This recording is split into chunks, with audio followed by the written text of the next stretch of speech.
Boa noite, pessoal. Tudo bem? Mais uma sexta-feira. Sextou, meus amigos. Sextou aqui no Lives Pra Que Te Quero. Como que foi a semana de vocês? Tudo bem? Essa semana de frio aqui em São Paulo. Meu amigo Alês Sakihara já acabou de entrar. Já vou então te chamar. Ia fazer uma apresentação, mas você é um rapaz muito pontual. Então estou te chamando agora, meu amigo. Alexandre Sakihara, figuraça do mercado. Que prazer, meu amigo. Que eu te falei? Quem quer ser a primeira pessoa que entrar aqui? A maravilhosa Elizabeth, ela não iria atrasar. Boa noite, dona Elizabeth. Fique sabendo que eu sou um fã seu. Seu filho sabe disso, que sempre comentei as fotos das viagens de vocês, né? E admiro muito a relação que você tem com a sua mãe, que é muito parecida com a que eu tenho com a minha mãe. Sabe? Filhos eternamente apaixonados, que sabem que o valor que a gente é hoje deve a essas mulheres maravilhosas. Tô certo ou errado, Ale? Tá certo. O senhorzinho Malta, tá certo ou tá errado? Tá Tô certo. certo. Sempre, né, meu amigo? Como que você tá nessa sexta-feira, madrugada de sábado para você? Madrugada, pra mim já é sábado no caso, né? Mas tô bem, eu segui seu conselho, abri um vinho. Falei, eu não vou passar isso em branco.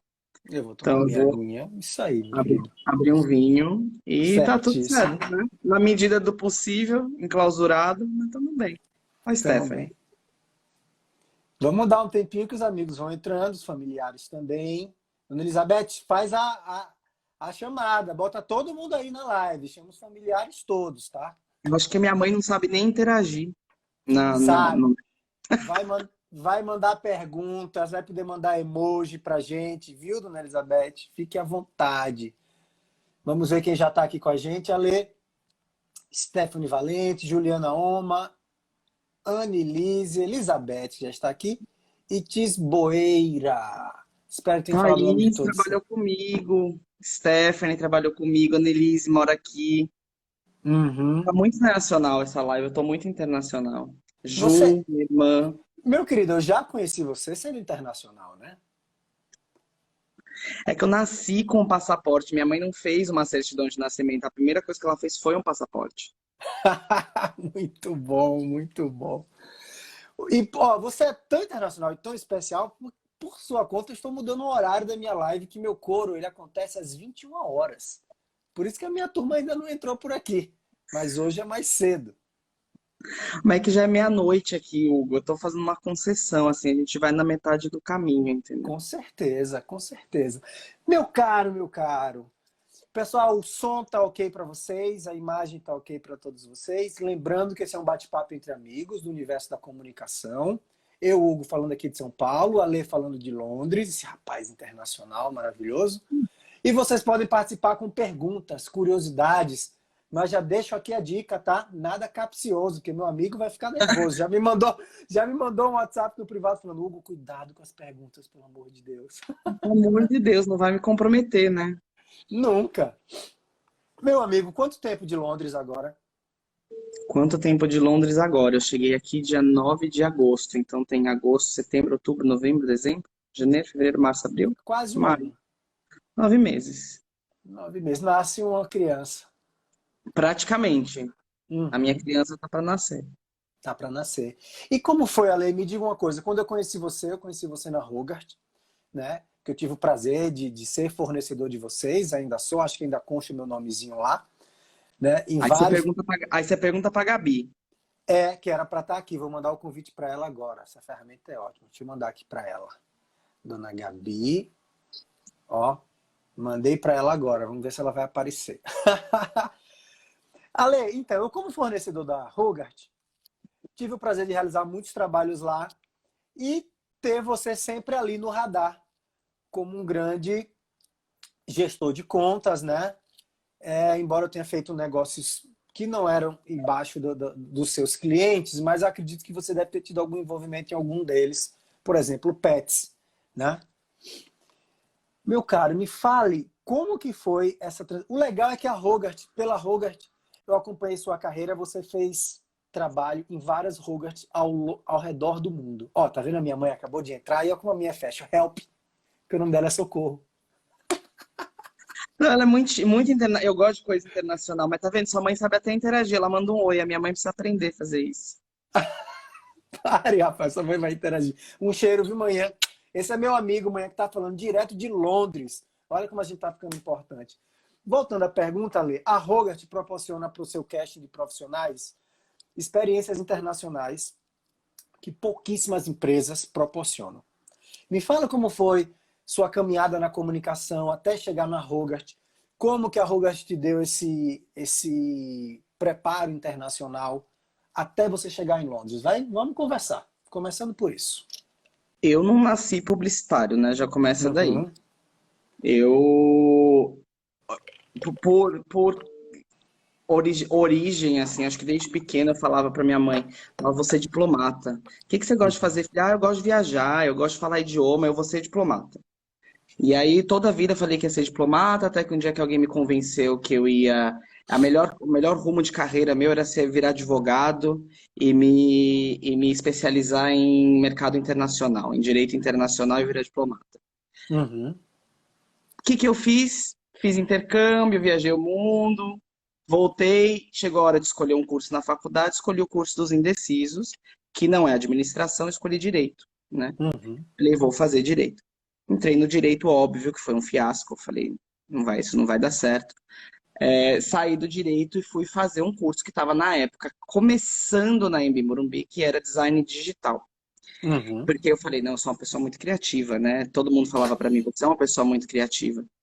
E aí eu fui fazer um curso de design digital, comecei a fazer esse curso, me especializei em Madrid e lá uhum. conheci a publicidade, porque em Madrid eu não tinha a mesma carga horária, né, o mesmo curso que eu fazia no Brasil.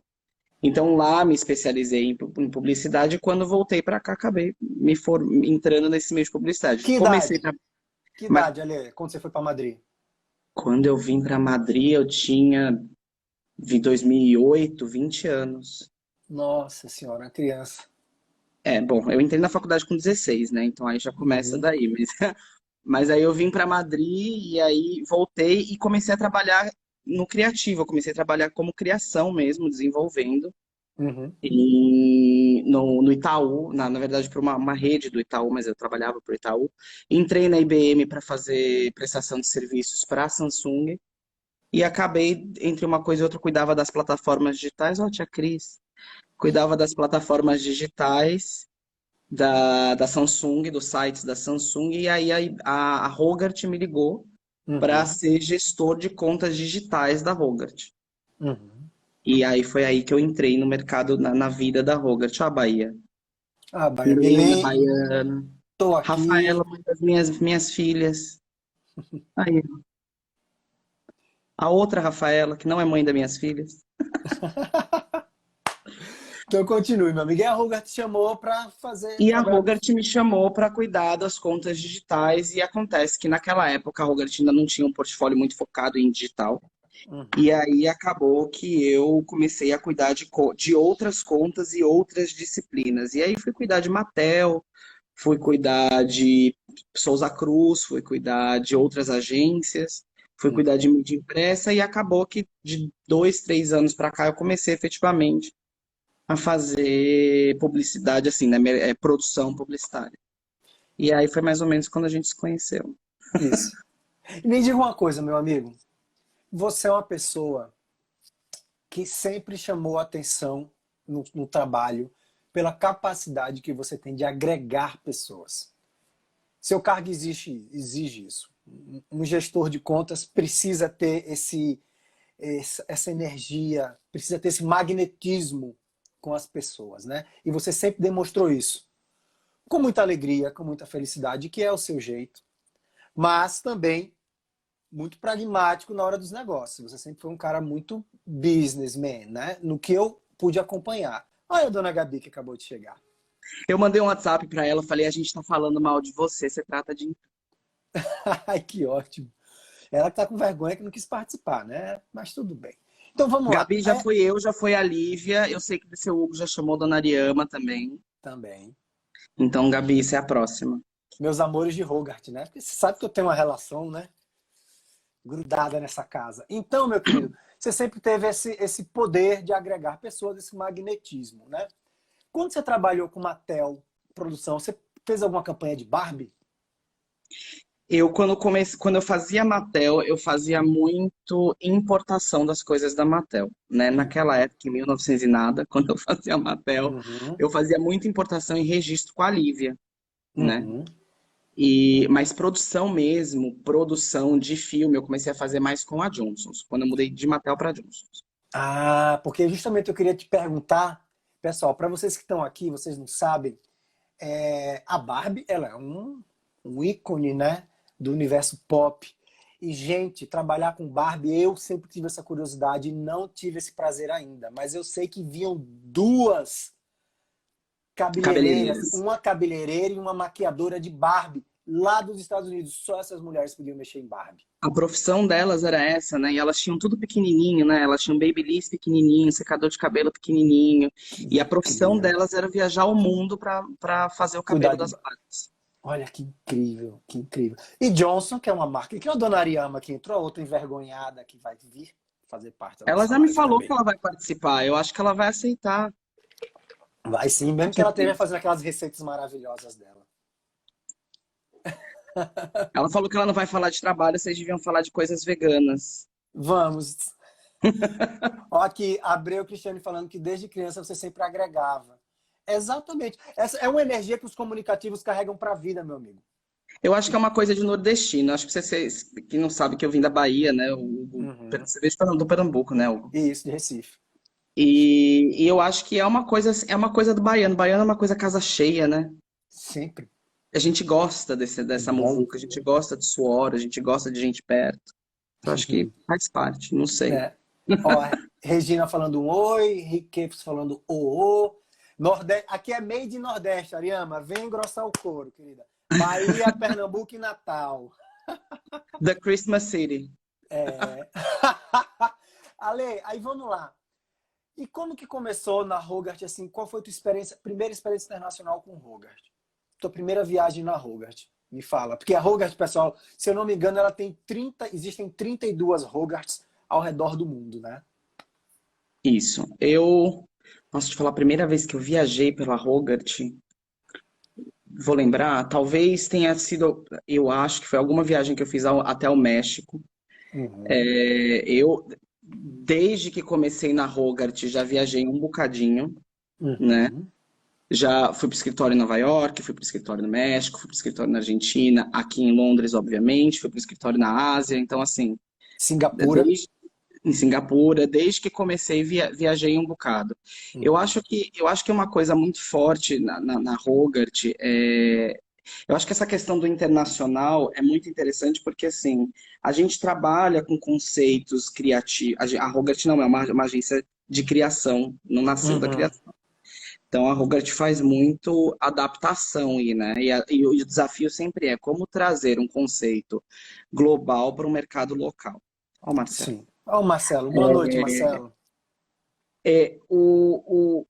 E a gente muito comumente a gente vê que as agências de criação estão geralmente onde? Nos Estados Unidos e em Uhum. Londres. Então, é sempre um desafio muito grande trazer um conceito criativo que nasce nos Estados Unidos para ser aplicado no Brasil. Sim. Né? Então, essa coisa de juntar todo mundo e fazer com que realmente essas distâncias geográficas e físicas elas acabem não impactando tanto a produção e aí a Uhum. gente consiga botar no ar alguma coisa que foi criada e gravada fora e que ainda assim faça algum sentido no Brasil, eu acho que é uma coisa bastante interessante. É muito interessante trazer essa filosofia, porque é um choque. É um choque para quem trabalha do nosso mercado. Eu senti esse ar global, essa filosofia, por exemplo, de produção de filme, de vídeo gringo, de Londres. A gente sempre trabalhou aqui no mercado em São Paulo com pessoas que vêm de fora. Então essas pessoas, vem um americano, vem um inglês, aí eles vão se adaptando, a gente faz parte dessas equipes multinacionais, tem as entregas. Trabalhar na Hogarth com a filosofia implantada pela Hogarth Londres, por exemplo, Quando eu trabalhei com os filmes, para mim foi uma grande experiência para minha carreira. Eu acho que isso me tornou um profissional muito melhor, me deu um olhar amplo e me tornou completo. Como que isso trabalhou, você veio, assim, a gente brasileiro, aquela cultura do arrumar, de dar uma solução para tudo, a gente sabe que não é a metodologia da empresa. Como que você acha que tem esse choque da nossa, vou falar até aquele termo que todo mundo usa, o jeitinho brasileiro com a metodologia Hogarth? Você acha que chocou isso na sua cabeça? Como que foi? Eu acho que eu entrei na Hogarth 6 anos atrás, né? Ah, Uhum. pessoal falando da Alemanha, a gente está muito importado. Estamos sim. Eu, quando entrei na Hogarth, a Hogarth, como eu disse, ela veio para o Brasil principalmente por conta da Mattel e, obviamente, depois que abrimos o escritório, a gente começou a procurar novos clientes, a carteira de clientes internacional da Hogarth também aplicava para os clientes, para sedes no Brasil, então a gente acabou também absorvendo essa demanda desses clientes. Uhum. Quando a gente começou efetivamente a fazer a produção desses materiais, eu acho que a gente passou a entender que existia uma necessidade, além de simplesmente pegar, importar o material, croquetear o material e soltar ele para Uhum. qualquer veículo, sei lá, né? Onde Ok. tinha mídia comprar. E aí que a gente passou a ter uma equipe criativa dentro da Hogarth. Eu acho que nesses 6 anos que eu estou na Hogarth, eu vi várias Hogarths morrerem e nascerem, né, Uhum. ao longo desses 6 anos. E eu digo isso porque quando eu entrei era uma coisa assim, escopo criativo nem pensar. Se Uhum. vocês entrarem numa Production Service, reunião, né? Era uma Production Service, primeira abordagem. exatamente. E a ordem era essa: entraram numa reunião, falaram para vocês, criativo corre, né? E aí, quando a gente começou a trabalhar mais com o mercado brasileiro, a gente também começou a ver que só aquilo e só a trazer o portfólio, o peso de uma Hogarth internacional para o Brasil não ia dar certo. E Uhum. aí a gente começou a trabalhar com um pouco, com um viés, uma veia um pouco mais criativa. Eu acho que é, começar a trabalhar e começar a fazer parceria com cliente e com agência nesse viés criativo, acostumado com cliente gringo, aí a gente fala de Hogarth matriz, né? Uhum. De Hogarth Sim. Londres, e hoje que eu tô aqui eu vejo muito isso. Tudo aqui é muito departamentalizado, Uhum. né? Então, você tem, para você fazer uma reunião de produção mesmo aqui dentro da Hogarth, você tem que fazer uma reunião com 30 funcionários, 40 funcionários, porque tem assim, meia dúzia que vai fazer a pré, tem 2 pessoas que vão contactar estúdio, tem gente que só faz Uhum. contato, tem gente que só faz. Então, assim, aquela história do quantas noites, e aí eu tava falando da Gabi, porque a Gabi e a Lívia foram 2 pessoas que, quando eu falo de produção, quando eu falo da minha carreira na produção, eu não posso deixar de pensar em nenhuma das duas, viraram quantas noites comigo, fazendo justamente isso. A gente Que são fazia uma. dois gênios, né? São dois gênios da nossa Não, são profissão. 2 lendas, né? Sim. Mas eram 2 pessoas, foram 2 pessoas que me ensinaram, como a gente brincava, a tirar pedido de pizza, cada uma com um sabor, né? E foi com elas, dentro de set de produção, que eu comecei a ver que, não, obviamente que tinha, ó, a Gabi me olhando, mas que tinha essa coisa do. Óbvio que cada um tem uma função ali dentro, cada um tem. Uhum. Mas todo mundo é muito multifuncional. Se precisar limpar chão, a gente vai limpar. Se precisar, Uhum. tirando a voz do diretor, o resto dali para trás, a gente vai fazer tudo o que precisar. Precisa carregar caixa, precisa sair para comprar alguma coisa, precisa segurar um bonde de áudio, a gente vai fazer o que precisar. E para mim esse é um grande choque, né? Uhum. De diferença de quando a gente fala de uma produção gringa e de uma produção brasileira. E fora que eu acho que é a visão. O gringo tem uma visão muito gringa. Então, eu acho que é muito a visão de Hollywood. Sabe aquela coisa que anos atrás, quando saiu aquele Cidade de Deus, e a gente falava, tá, legal, mas isso não é o Uhum. Brasil. Não é o Sim. Brasil que a gente vive. Quando eu saio na rua, eu não saio no meio da Cidade de Deus. Eu acho que é a diferença desse olhar mais macro e começar a ter um olhar mais micro para dentro das coisas, Aham. né? Então, eu acho que isso é uma coisa, foi um choque muito grande para mim.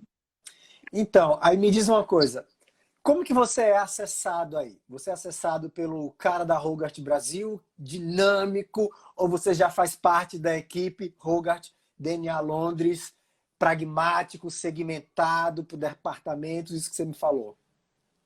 Porque você tem um charme no profissional brasileiro quando ele vai trabalhar fora. Não tem um charme que traz e a galera fala, esse é o brasileiro, esse cara é descolado, esse cara É multidisciplinar, não Vamos tem isso. trazer um imigrante que ele vai ganhar pouco e fazer muito, né?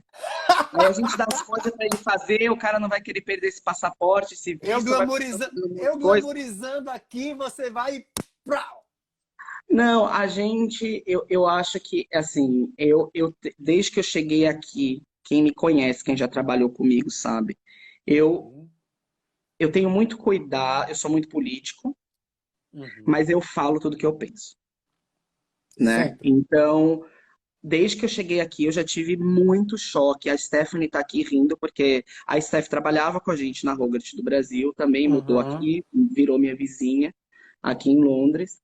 E ela acompanhava, às vezes a gente pegava metrô voltando para casa juntos, e eu contando do meu dia, eu falava, eu não acredito que eu tenho que passar por determinadas coisas, né? Sim, do seu chefe, do C-level da companhia tá falando um negócio para você, você virar para ele e falar assim, olha, eu não entendo por que que nessa empresa tem 7 pessoas diferentes para fazer um workflow financeiro.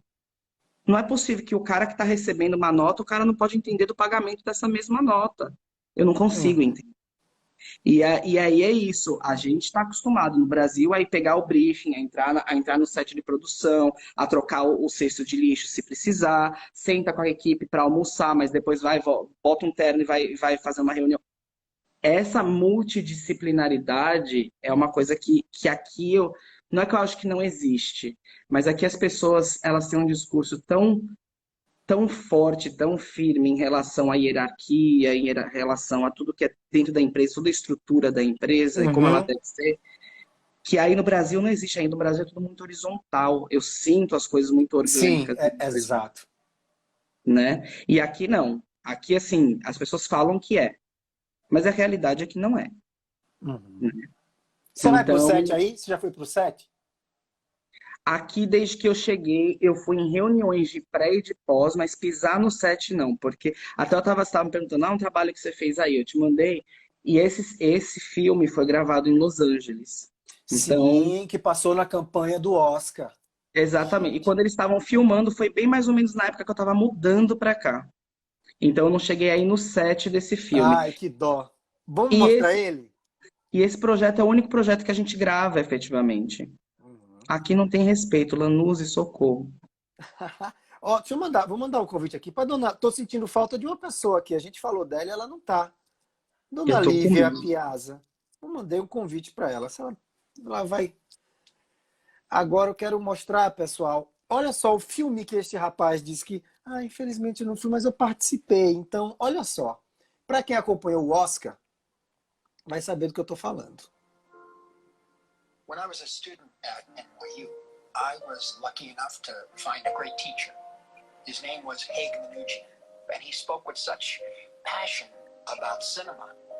En el momento que yo empecé a dirigir, conocí a Ludwig Margules, un director de teatro con el que tuve la fortuna de estudiar, y esos 3 años transformaron mi percepción de lo que era ser un director. I was fresh from San Francisco Art Institute, came to New York. I was introduced to Lawrence Weiner. I always knew I wanted to tell stories. Mr. McKenzie, my biology teacher, he encouraged us to create a theater arts group. Lawrence would challenge me. Why are you making this? What is the purpose of it? What is the purpose of art? Me enseñó a cuestionarme siempre y a abrazar la incertidumbre como parte del proceso. He came up to me in the hallway one day and he said, "You have unlimited potential." When you're 14 and somebody tells you you have unlimited potential, that's a really cool thing to hear. He set a fire in our hearts and he inspired me to believe in myself.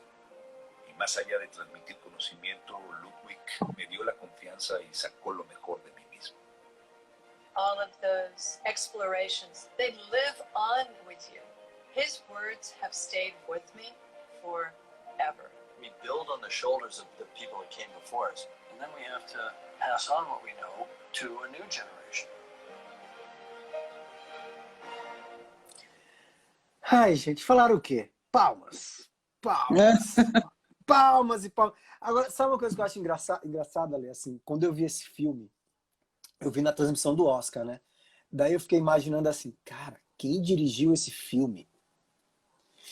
Eu fiz, o cara, ou foi a pior experiência da vida dele, pior, ou foi algo aqui que não tem como transmitir. Porque olha quem o cara teve que dirigir. Como é que você vai dirigir o Martin Scorsese, cara? Como? Na verdade, eu acho que de todos os, eu vou chamar de clientes que eu já tive, Uhum, trabalhar para diretor de filme, ainda mais para trabalhar para diretor de filme hollywoodiano, não estou uhum, falando de qualquer diretor, sim, é muito complicado, porque é óbvio que eles têm uma visão muito mais crítica, né? sim. E aí, toda vez que falavam, olha, vamos mandar para o Scorsese, vamos mandar para o Inharito, vamos mandar para Bigelow, para eles assistirem o corte, para eles darem o feedback, eu já falava, agora vai vir uma lista de Uhum. 55 dias de alteração. E aconteceu mesmo, né? Foi um processo muito tortuoso, eu diria. Mas, pelo que me Conte disseram, tudo, é não bastante esconda bom. nada. Conte tudo, não esconda nada do que você pode falar, por favor. Não, veja, assim, eu peguei o processo já na filmagem, né? Então eu peguei já Uhum, na reta do pegar todo o conceito eu perdi. E agora eu tô começando a juntar os pontos, porque a gente está em quê? Em maio agora, e a gente, uhum, semana passada, teve a primeira reunião de roteiro do Oscar do ano que vem, uhum, né? Eu, desde que vim para cá, conheci o desconhecido, porque aqui eu trabalho para um cliente e eu nunca tinha uhum, visto isso, ou vivido isso no Brasil, trabalhar para um único cliente. E eu, pessoalmente, tenho uma única campanha que eu trabalho, que é a campanha do Oscar, que é justamente essa campanha. Teu E cliente aí, é a Rolex. o meu cliente é a Rolex, né? E aí eu trabalho dentro das campanhas da Rolex, eu tenho uma equipe que aí é Uhum, dividida em projetos de patrocínio, em eventos, em projetos de mídia impressa, de mídia digital, etc e tal. Né, os conceitos, a Rolex trabalha em cima de dois pilares, né? Que é um pilar muito focado em produto e venda de produto, e o outro pilar que é muito focado em valores da empresa, né? uhum, E aí, dentro desses pilares, a gente tem a campanha do Oscar, e é a campanha que eu fico dedicado. É uma campanha que dura o ano inteiro. A gente tem literalmente um mês de férias, de não se falar de Oscar, né? uhum. Mas o resto, assim, começa agora toda a questão do ideation, né? De ver como é que vai funcionar essa campanha, qual que vai ser o conceito para esse ano. Até começam-se as conversas com os diretores, são sempre esses quatro diretores, né? Que são patrocinados Uhum. pela Rolex. E aí é para até a gente entrar num set de produção efetivamente. Eu acho que assim, o processo, se eu disser que falar assim, brincar um podre, né? Que o pessoal adora pingar meu WhatsApp para perguntar de fofoca, né? Uhum. É, Dor de cabeça para mim desse projeto como um todo, para mim foi o Inhárito. Ele é a Uhum. pessoa mais difícil do planeta Terra. Se a gente falar, meu negócio foi sempre, nossa, como fazer um projeto com Scorsese, né? Como dirigir o Scorsese? Foi a pessoa mais tranquila da Sim, face sim. da Terra. Eu falo é porque o Scorsese traz nele a bagagem do cinema, da identidade do cinema, da força do cinema, da cultura, da energia, tudo o Scorsese tem de melhor. Então, assim, você para chegar para falar com o Scorsese, eu acho que você não precisa nem falar, você tem que absorver o que aquele ser humano emana, sabe? E quem dirigiu a campanha? Eles mesmos se dirigem? Fala pra gente. A gente tem, obviamente, a campanha foi criada em Nova York e o Uhum. diretor também estava lá em Nova York, né? O diretor, né? O cara que falou corta, né? O cara que estava mandando no set era Sim. ele. Mas assim, até onde me contaram, dentro do set em si, sempre tem aquela Uhum. regra, né? O diretor manda no set. Eu lembro que, e eu vou falando e lembrando de história, porque eu lembro que a primeira vez que eu pisei num set, eu tava com a Lívia, e eu, acostumado a ser quem eu sou, já cheguei falando, não, faz isso, faz aquilo, tira, não sei o que, a Lívia me puxou num canto. A Lívia falou, cala a boca, que quem manda dentro do set é o diretor. Eu falei, mas fui eu que contratei o diretor. Ela, cala a boca, quem manda no set é o diretor. E, mas Ah, só que excelente até onde, figura. até onde me contaram, quando dentro deste set específico, era uma coisa muito assim, o próprio diretor não sabia o que ia fazer, né? Porque falou, pô, tá entrando aqui o Scorsese para filmar. Uhum. Tá entrando aqui o Inharito, tá entrando aqui a Bigelow para filmar, né? O que que a gente vai fazer? Mas eles foram muito facilmente, eu acho que tanto quanto eles prezam por esse respeito dentro do set, eles também dão este exemplo. Claro, claro, Então, pelo que claro. me disseram, foi uma coisa muito, muito fácil foi muito fluida. O set foi uma coisa Uhum. muito fluida, mas ao mesmo tempo, eles obviamente falaram, não, vamos fazer assim, vamos fazer. Acho que como todo também bom ator Digamos, sou tão Aham. bom profissional, dizer assim, não, tá bom, tô entendendo o que que você quer, mas deixa eu fazer um do jeito que eu quero. Sim. E aí eles foram conversando. Obviamente que no final das contas a aprovação do corte É e das deles. cenas é deles, então eles sabiam o que eles queriam. Então era uma coisa meio assim, tá, tá, meu filho, eu vou fazer o que você quer, porque no final das contas vai editar do jeito que eu quero. E quanto tempo para entregar? Assim, da gravação à entrega do corte final, quanto tempo levou? De agosto a setembro, me conta. Setembro, outubro, novembro, dezembro, janeiro, fevereiro. 6 meses. 6 meses. É, Marcelo, a pergunta que a gente fez aqui foi um diretor de Nova York que o Ale falou. Foi um diretor de Nova York. Eu, por sinal, nem sei o nome dele. Marcelo, eu vou procurar o nome desse cara e eu vou te contar essa semana ainda. Prometo. Marcelo, vamos fazer uma live a gente, tá? Ma- Marcelo é um mito. Marcelo, Acho que eu essa não live vai sei. até cair se você fizer uma live com o Marcelo. Muito bom. Bianca, minha prima, acabou de entrar aqui de Recife, um cheiro. Então, Ale, me diz uma coisa. Então você está aí em Londres, fazendo essa campanha de Rolex, trabalhando numa campanha praticamente anual, numa campanha que vai ao Oscar. Isso é muito louco, isso é muito doido, né? Aqui a gente trabalha com 3, 4 campanhas por mês, né? Por mês. É, eu conversando com a Mari, que era redatora da Ogilvy, agora ela está em Dublin, aí na Irlanda, né? A gente fez uma live semana passada e ela falou: Hugo, a maior diferença que eu percebo aqui é o seguinte: aqui na Europa o planejamento tem um peso absurdo dentro das campanhas, que é totalmente o contrário do nosso drive. O nosso drive é primeiro prevalece a ideia para depois se planejar. Aqui você planeja e a ideia ela vai florescendo, mas você tem que ter um planejamento. Me conta um pouco isso, dessa diferença Hogarth Brasil, Hogarth Londres, porque a gente sabe que aqui a Hogarth se tornou sim uma produtora criativa. Eu acho que a diferença vai para além de falar de Hogarth. Eu acho que a gente tem que expandir um pouco isso. Eu acho que assim, é uma diferença de, tá? É, quando você fala de mercado no Brasil, o mercado Uhum, publicitário no Brasil é um mercado muito prostituído.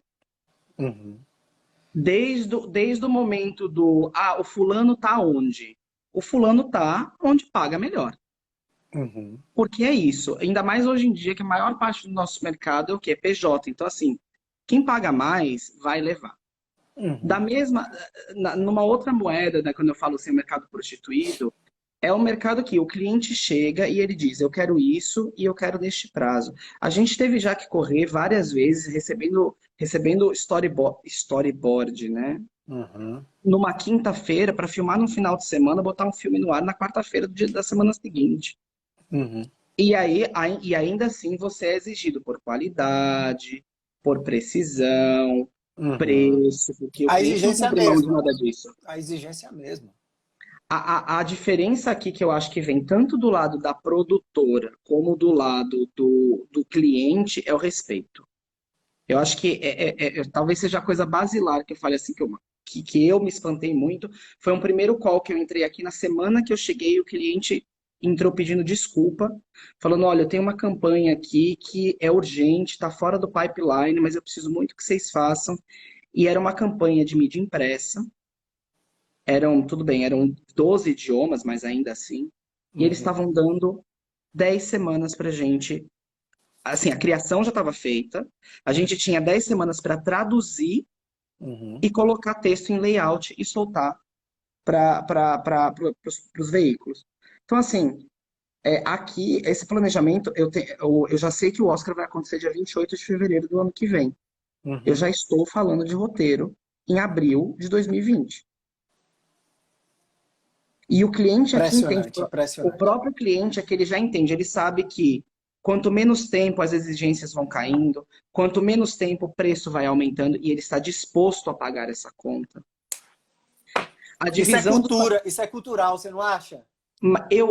Eu acho que sim, é cultural, mas eu acho que vai para além da cultura. Eu acho que existe uma questão no Brasil que a gente está acostumado a abrir a perna.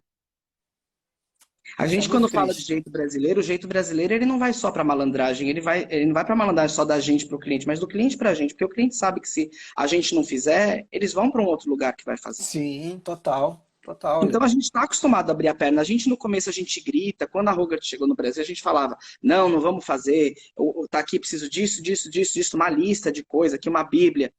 Na hora que o cliente fala assim, ó, eu tenho. É que nem quando o cliente liga. A Gabi participou de um call comigo uma vez que a Johnson ligou pra gente e falou assim: olha, eu tenho isso, quero filmar a fábrica, bota drone, bota o que vocês quiserem. Olha, verba não é problema. A gente ouviu esta frase no call, que assim, é o sonho de qualquer pessoa. Sim. Qualquer pessoa E que a trabalha maior nesse. mentira, e a maior mentira de todas as Não, mas produções. qualquer pessoa que trabalha nesse mercado, o sonho é ouvir verba infinita, né?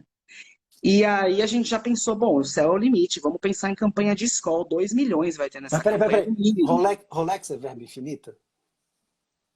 Eu não vou dizer infinito, porque infinito é um conceito Sim, muito, sim, mas muito sim, abrangente. mas é uma.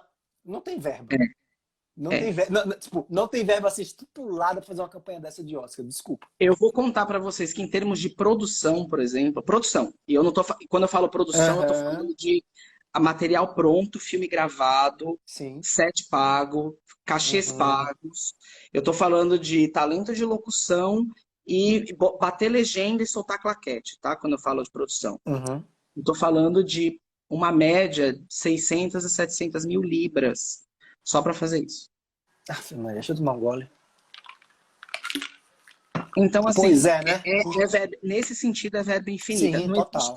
porque e a Gabi tá aí falando, né, verba infinita, porque nesse call a gente saiu do call e a gente chamou todo mundo, a gente falou, gente, verba infinita, então vamos colocar creme de la creme aqui nesse projeto. E aí a gente fez um projeto à la Google, assim, para mostrar a Uhum. fábrica e tal. E aí a gente estava falando de um projeto de R$ 1 milhão. E aí a gente entrou no call e o cliente falando, não, a gente tem R$ 20 mil para fazer o projeto. A gente falou, bom, peraí, vamos voltar à fita que R$ 20 mil não é verba infinita para comer de conversa, Uhum. né? Então, assim, eu acho que também existe eu não sei se é uma ingenuidade ou é uma malandragem das pessoas virem falar com a gente e falar assim, eu quero aquilo que eu vi no comercial do fulano, Uhum. e eu não sei se realmente ele às vezes não tem ideia do quanto aquilo custa, ou Uhum. se é pura malandragem mesmo, Sim, sim. É sabe? cultural, meu amigo, esse jeitinho brasileiro de ganhar aqui. Eu sempre. Aquela vontade de ganhar, ganhar, ganhar em cima do. Isso é muito ruim, isso vicia o mercado, faz com que piorem as entregas, com isso chateia os profissionais. Agora, deixa eu te fazer outra perguntinha aqui, meu caro. Você percebe, a gente já quer entrar na parte do Covid, tá? Porque a gente já está falando há 37 minutos. Olha só. Eu falo pouco, quem me conhece sabe que eu falo só um pouquinho. Olha, o Deidson falando aqui, às vezes é falta de educação profissional. Sim, sim. Ale, a gente vive hoje numa época que a gente, pelo menos aqui no Brasil e no mundo inteiro, né? Principalmente essa cultura que a gente traz para quem é empreendedor, que trabalha com startup, que tem a cultura da inovação, que é viver um always beta. Tudo é teste. Tudo é teste. Tudo hoje é teste. E quando a gente fala que o planejamento da cultura europeia é maior do que a ideia, até onde vai esse always beta para vocês aí na Europa? Porque para a gente aqui, o always beta da gente é trabalhar pensando cara, em 3 semanas muda tudo. Muda tudo. Aqui depende do cliente que você está falando. Veja assim, hoje aqui eu trabalho com a Rolex. Uhum. Você chega na Fino. fábrica da Esse meu amigo Rolex, é fino. você chega na fábrica da Rolex, o senhorzinho que está montando o Rolex à mão, ele está fazendo Uhum. isso há gerações. Ele está ensinando o neto dele a fazer esse Rolex à mão. Sim. Existe uma coisa para este cliente e para boa parte dos clientes da Hogarth Londres que eu nunca vi na minha vida, que é você em dezembro receber um pipeline do ano inteiro que está entrando. Uhum. Eu sei todas as campanhas que estão brifadas para Thompson, que é a agência criativa. Eu sei as datas Uhum. de mídia que estão compradas. Obviamente, isso muda, né? Por exemplo, a própria campanha do Oscar. A própria campanha do Oscar, ela mencionava uma palavra transmissão, por conta da Uhum. transmissão ao vivo. Quando começou a história do Covid, foi um corre para mudar esse roteiro, para tirar a palavra transmissão Uhum. de dentro dos textos. A coisa, o orgânico daqui é um orgânico mais limitado. Always beta existe sempre um espaço em determinados canais e para determinados clientes, para você propor coisas novas e novas tecnologias e novas formas de Uhum. fazer as coisas. Principalmente se for para fazer igual ou melhor e custar mais barato. Sim. Então, sempre existe esse espaço. Agora, a gente já vem com o conhecimento, sabendo o que vai acontecer durante o ano, o que ajuda a gente também, Uhum. né? Então, assim, existe espaço? Existe. Agora, a Hogarth aqui, diferente da Hogarth do Brasil, eu acho que os mercados emergentes têm essa pressão muito maior de entregar o novo, de entregar aquilo que não existe. Eu acho que não é nem beta o que vocês fazem aí, é entregar o que não Uhum. existe. O cliente exige da gente no Brasil o que ninguém fez ainda, o que não se pensou. E você fala, bom, e aí? Se ninguém pensou, o que ele quer de mim? É. Por isso que o Brasil tem esse destaque no universo da comunicação, que é a ideia, que é a explosão da inovação, que é uma explosão do novo mesmo. Isso é característica nossa. Agora, deixa eu te perguntar uma coisa. Tu vai pro Oscar ano que vem, velho? Nossa, eu vou sentar do lado da Gisele, amiga minha, de muito tempo. Vou lá. Inclusive vou depois que eu ganhar meu Rolex, que eles estão para me dar. Ai, que delícia. Mas você tem que ir, você tem estirpe para estar no Oscar. Pessoal, Eu me não, tô- ajudem aqui a eu levar. não tenho nem roupa. Tenho nem Ale tem roupa que pro ir ou Oscar. não pro Oscar? Tem que ir. Tenho Me nem ajude. roupa pro Oscar. Vamos lançar a hashtag agora, povo. Aqui, ó, hashtag Ale no Oscar. Eu juro que se eu for convidado para ir pro Oscar depois dessa hashtag, Hugo, eu vou dar um jeito de te botar como diretor da campanha esse ano. Ah, coisa linda. Olha só, vi Providência, meio de Nordeste. Uhul. Meu Mas amigo, é, agora mas me é. diga, como foi a chegada do Covid para vocês aí? O que mudou? Atingiu as campanhas? A gente acompanha os jornais, mas eu quero saber da sua percepção. Você está aí, cara. O que é que mexeu e o que é que mudou no dia a dia das agências? Como vocês se adaptaram? Como vocês estão trabalhando? Nos fale tudo e não esconda nada. Alê no Oscar. Olha aí, ó. Minha Bahia tá até na Irlanda falando comigo, Thaís. Bora, Bahia. Mas eu acho que assim, as coisas aqui, eu acho que é engraçado é que todo mundo, muitos meus amigos me perguntando, né, mas você tá em Londres, né? Existe quase uma sensação de que todo mundo em Londres, se tomar um tiro aqui, sai sangue azul, né? Sim. É, Que e você não toma é chá com a rainha às 5 horas, toma né? chá com a rainha às 5 da tarde, não é, eu acho que aqui existe uma diferença muito grande e o Covid, eu acho que trouxe isso mais à tona, que é a diferença entre a vida do trabalho e a vida pessoal. Existe um limite muito grande. Aqui eles não têm medo de falar para vocês assim, eu vou ter que trabalhar final de semana, então você vai ter que me pagar overtime. Meu contrato é das 9 às 6. Imagina, se eu chegar, imagina aí, eu trabalhando em qualquer produtora de São Paulo, chega um briefing, eu falo, ó, meu horário é das 9 às 6. Amanhã às 9 eu volto aqui para pegar esse briefing.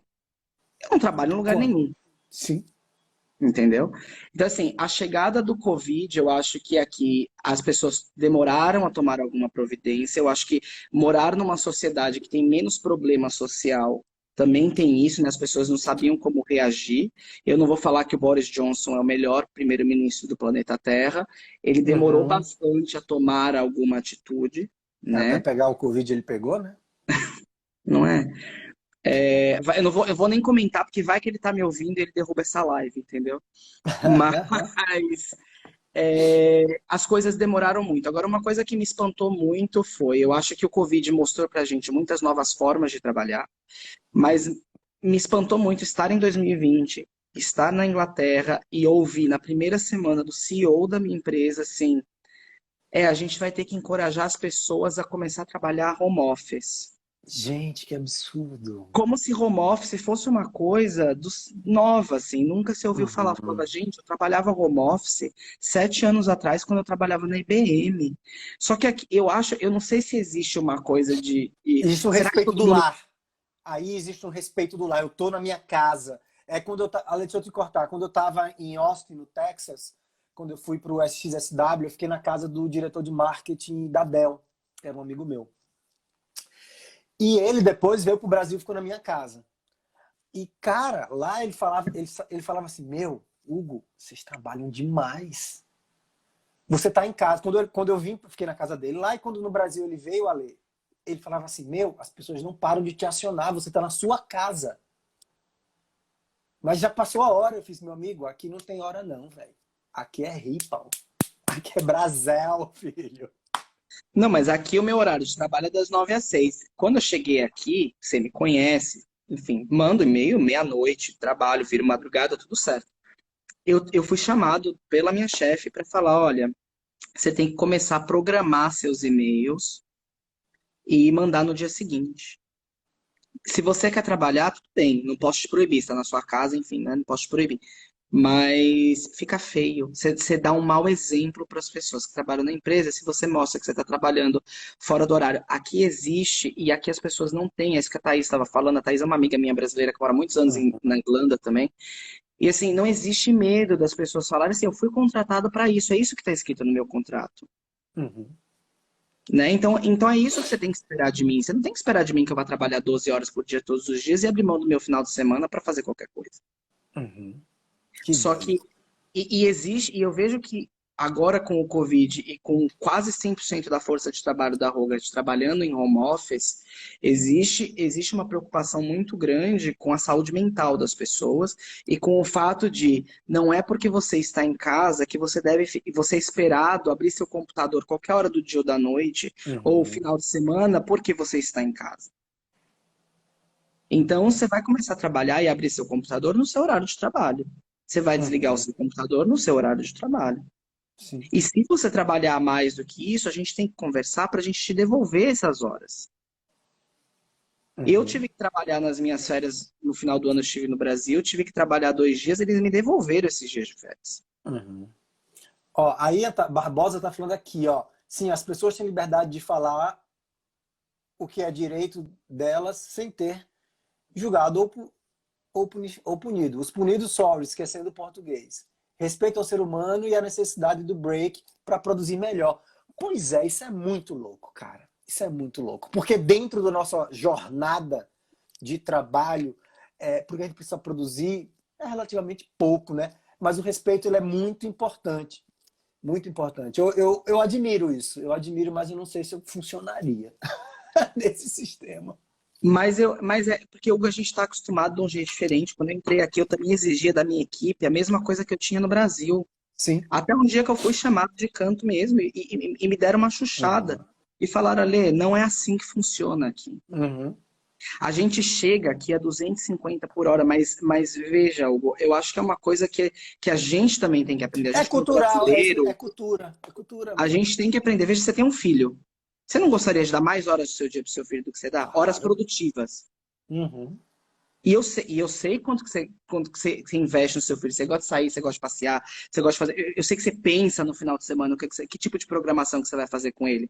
Mas você não Uhum. gostaria de ter mais tempo? Aqui as Sim. pessoas, aqui você não assim, a minha chefe, por exemplo, ela trabalha até as 4 horas da tarde. Ela negociou um contrato de trabalho mais reduzido para ter tempo de sair do trabalho e buscar o filho dela na escola.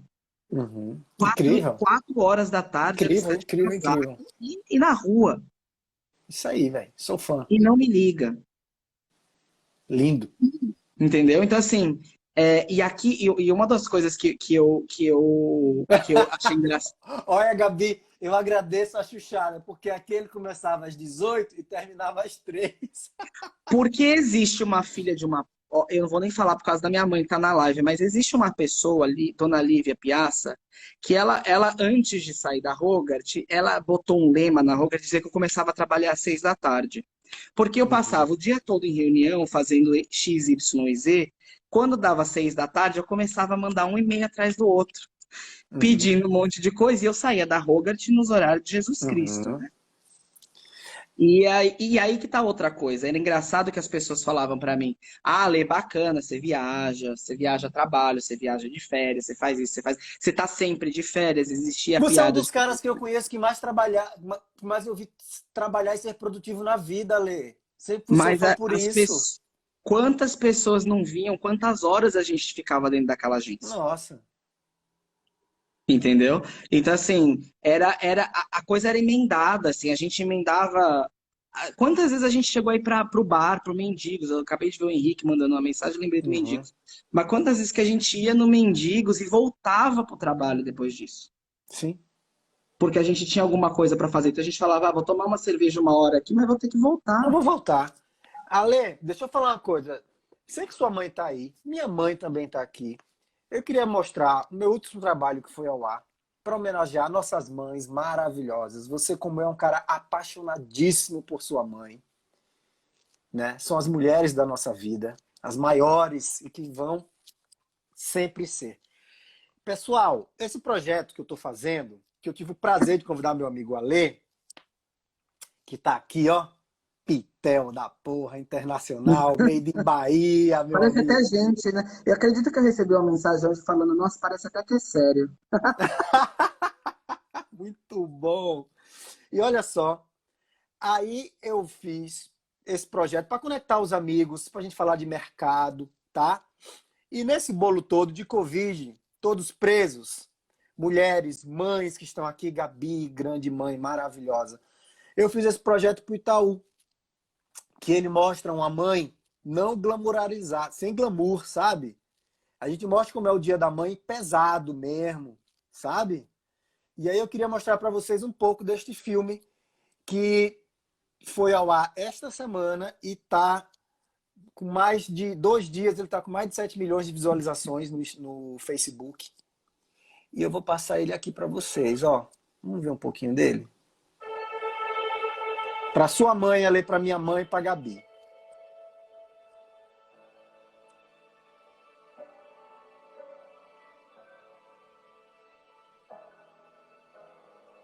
Então agora sou eu, as crianças, os bichos, a casa, durante tempo indeterminado.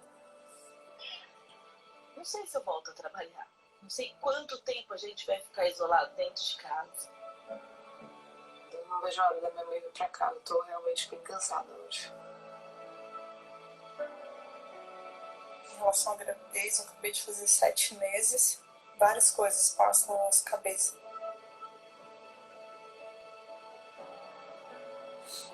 E eu acho que, como qualquer mãe, eu não me acho uma boa mãe. O bem mais precioso que eu tenho são eles.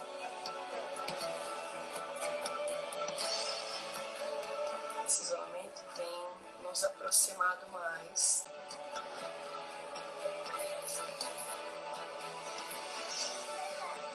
O que mais me move é um sorrisão Banguela. É ele que me dá forças para levantar. Se não fosse ele, eu não conseguiria. Esses dias aqui em casa, ela não tem pedido pra sair, ela não tem pedido pra ver as amigas. Ela só pede pra eu dar atenção pra ela.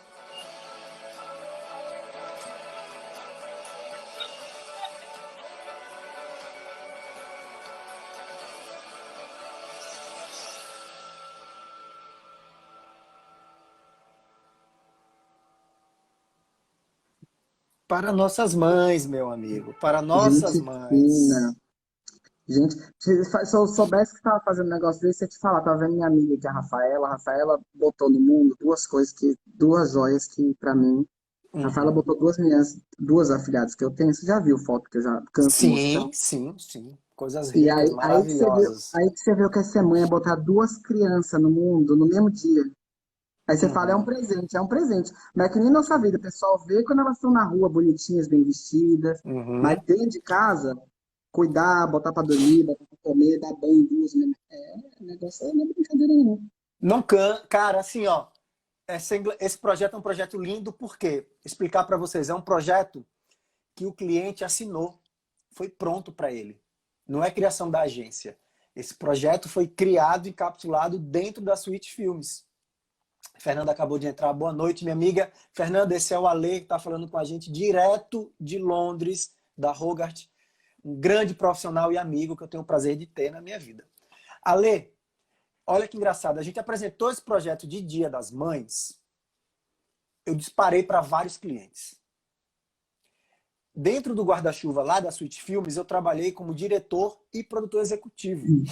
Não foi para a agência. Assim que veio da agência o pedido. A gente entregou. Temos isso aqui, ó. Tem teu DNA, puta, tem o DNA, cara, vamos trabalhar em cima? Vamos.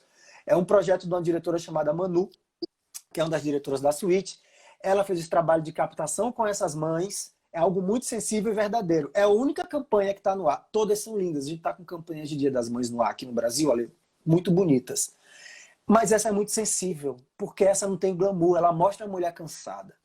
Ela tem o depoimento da mãe que fala: eu, como toda mãe, não me acho uma boa mãe. Porque, galera, a maternidade é foda. Sacou? Tá trancafiado em casa, com as crianças. A gente tem que dar graças a Deus que a gente tem saúde, alimento, porque tem gente que nem tem isso. Então, assim, esse filme mostra tudo isso, que apesar dessas dificuldades, a mãe é mãe, velho. E é o que sua mãe é pra você, é o que minha mãe é pra mim. Então, puta tesão que eu tive de fazer esse projeto, man. Eu acho que existe um elemento, né? As pessoas, a gente está falando de carreira, de Covid, de dificuldade, de batalha. Mas assim, eu venho de uma casa que é independente do que todo mundo acha, né? Porque as pessoas acham que a minha vida é maravilhosa. Ela é muito boa, eu não posso reclamar da minha vida. Uhum. Mas assim, eu venho de uma casa tive um pai ausente, tive uma mãe que me criou solteira, né? Mulher sozinha, sem pai. Minha mãe cuidou do pai dela até morrer. Minha mãe se fez sozinha, minha mãe não teve pai rico, os pais da minha mãe são imigrantes. Então, assim, minha mãe dormia numa caixa de tomate na feira quando era criança e, assim, foi, estudou, fez faculdade, entrou numa empresa, batalhou. Eu conheço uma pessoa que me fala que quando a mãe, né, gera o óvulo, com ele vem a culpa, né? Então, a mãe vive um estado constante de culpa, de eu estou fazendo direito, eu estou fazendo o suficiente, será que eu sou uma boa mãe ou não sou uma boa mãe?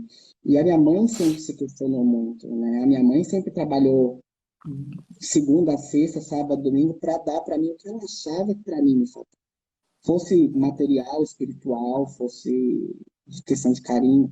Então essa coisa do tomar tapa na cara e voltar e falar, não, vamos fazer melhor, vamos fazer diferente. Eu acho que quando eu falo assim, eu tenho minha mãe como exemplo, não é só porque eu acho que é exemplo de sucesso. Eu acho que é porque minha mãe é um exemplo de ser humano, assim como tantas outras mães Sim. dentro de casa. Que é isso, sabe? Minha mãe todo dia chegava em casa arrasada, mas chegava em casa, via o dever de casa comigo, sabe?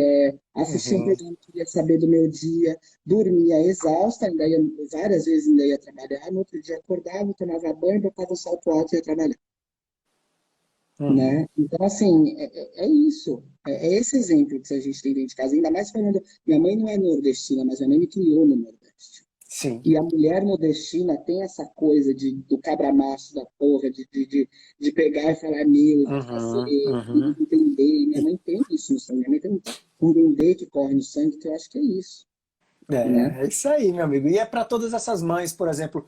E eu tenho o prazer também de ter uma grande mãe em casa, que é a Veri, que é, cara, o que ela faz pelo nosso filho, como ela cuida do nosso filho. E esse filme traduz muito isso, que não é fácil, gente. Criança é uma coisa iluminada, mas quando baixa o capeta é o capeta e ninguém segura, velho. E, cara, eu tendo que fazer 1001 reuniões aqui. Dona Elizabeth, um cheiro no seu coração, viu? Cuidou muito bem desse menino lindo. E, cara, o mundo tá caindo aqui dentro de casa. E a gente tá aqui na reunião no Teams, no Zoom, 50, 30 pessoas. E, meu, se não fosse ela para cuidar e cuidar muito bem do meu filho, aqui do nosso filho, eu não sei o que seria. Então, assim, é para minha mãe, para sua mãe, é para Veri, para Gabi, que tá aí, mulher forte, entendeu? Para Fernanda, que estava aqui nos vendo, também é uma mãe. Então, cara, é muito louco isso. E retratar essas mães com as tensões delas é o que me motivou a fazer com que esse projeto ganhasse mundo, entendeu, cara? Para todas essas mulheres, para Veri, para minha mãe, para sua mãe, para Gabi. E meu amigo tá acabando. Eu quero que você tenha 1 minuto para mandar um cheiro para essa sua mãe que tá longe, sei que você ama. Pode até chorar. 1 minuto para mim não, imagina, É que minha vai mãe cair, ó. É que vai cair a live em 50 segundos. Mas como vai cair, Hugo? Acabou A de. gente já tá 1 hora. Você A gente tá comprou um com pacote uma de hora. dados de 1 hora? É de escada essa porra. Tá bom. 40 segundos pra falar que você ama sua mãe. Vai, menino. Eu amo a minha mãe. Minha mãe sabe disso. Eu amo todo mundo que entrou aqui. Amo você. Amo a vida. Amo o trabalho. Não todo dia, mas amo. Você é autêntico, você é verdadeiro, a gente gosta muito de você, a gente sente sua falta, mas eu quero você no Oscar, tá bom? Ano que vem. Gente, a hashtag é Alê no Oscar, tá? Ano que vem, por favor, já subiu a hashtag aí, vamos lá, Alê no Oscar, né? Vamos fazer essa campanha. Meu amigo, obrigado por ter doado o seu tempo, viu? Ó, um Obrigado a cheiro no você. seu coração, tá? Obrigado, Hugo. Um A beijo, live viu? vai ficar salva. Tchau!